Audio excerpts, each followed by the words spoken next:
আসসালামু আলাইকুম এভরিওয়ান।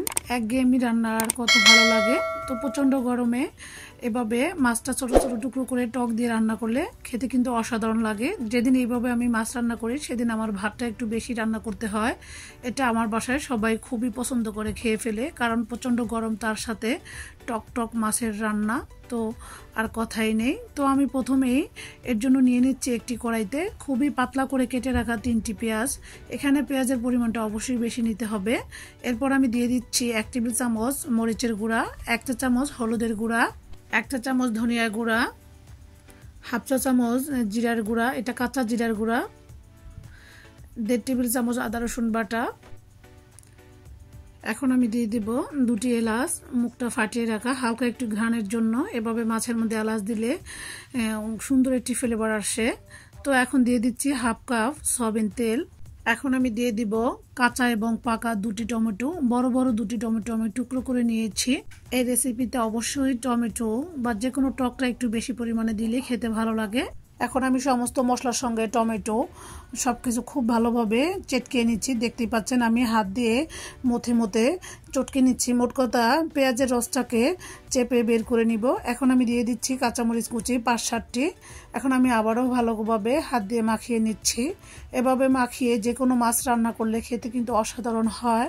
এখন আমি দিয়ে দিব আগে থেকে 3-4 টুকরো বড় মাছ ছোট ছোট টুকরো করে ভালোভাবে ধুয়ে পানি ঝরিয়ে নিয়েছি সেই মাছগুলো। এখন আমি মশলার সঙ্গে মাছগুলো খুব ভালোভাবে মাখিয়ে নিব আলতো হাতে।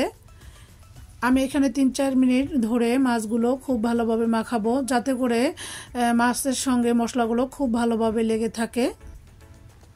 এভাবে হাতে মাখিয়ে যে কোনো মাছ রান্না করলে অনেক বেশি টেস্টি হয়। তো আমার খুবই পছন্দ এই রেসিপিটি। এখন আমি সুন্দর একটি ফ্লেভার জন্য একটি তেজপাতা টুকরো টুকরো করে দিয়ে দিচ্ছি, দেখতে পাচ্ছেন। এখন ঢাকনা দিয়ে ঢেকে মিডিয়াম আঁচে মাছগুলোকে 5 মিনিট রান্না করব। এই তো ফিরে আসছি 5 মিনিট পর। দেখতে পাচ্ছেন মাছ থেকে হালকা পানি ছেড়ে দিচ্ছে। তো আমি হালকাভাবে উল্টে পাল্টে দিচ্ছি। এই অবস্থায় সাবধানে নাড়তে হবে, নয়তো মাছগুলো ভেঙে যেতে পারে।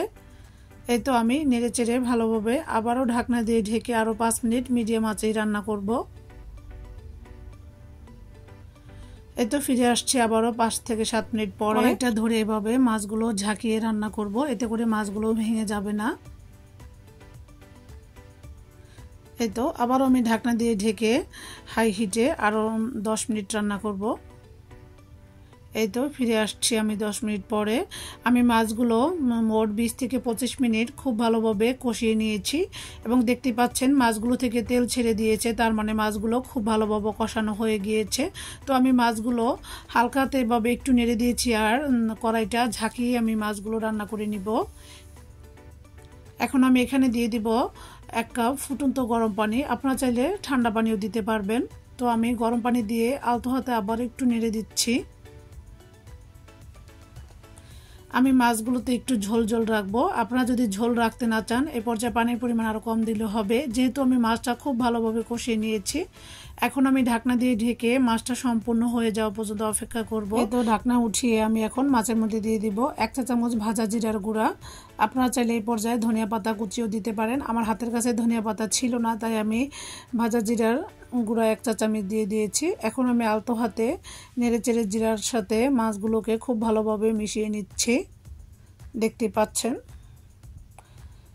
এই তো নেড়ে চেড়ে আমি আবারও ঢাকনা দিয়ে ঢেকে আরও 2-3 মিনিটের জন্য রেখে দিব। এতে করে জিরার ফ্লেভারটা মাছের মধ্যে খুব ভালোভাবে ছড়িয়ে পড়বে, এতে করে খেতেও দারুণ টেস্টি হবে। তো তৈরি করে নিয়েছি খুব সহজেই কাতলা মাছের টক। আশা করি আমার রেসিপিটি আপনাদের ভালো লেগেছে। রেসিপি সম্পর্কে আপনাদের যদি কোনো প্রশ্ন থাকে অবশ্যই কমেন্ট করে জানাতে ভুলবেন না। আজকের মতো এখানেই তাহলে বিদায় নিচ্ছি। আল্লাহ হাফেজ।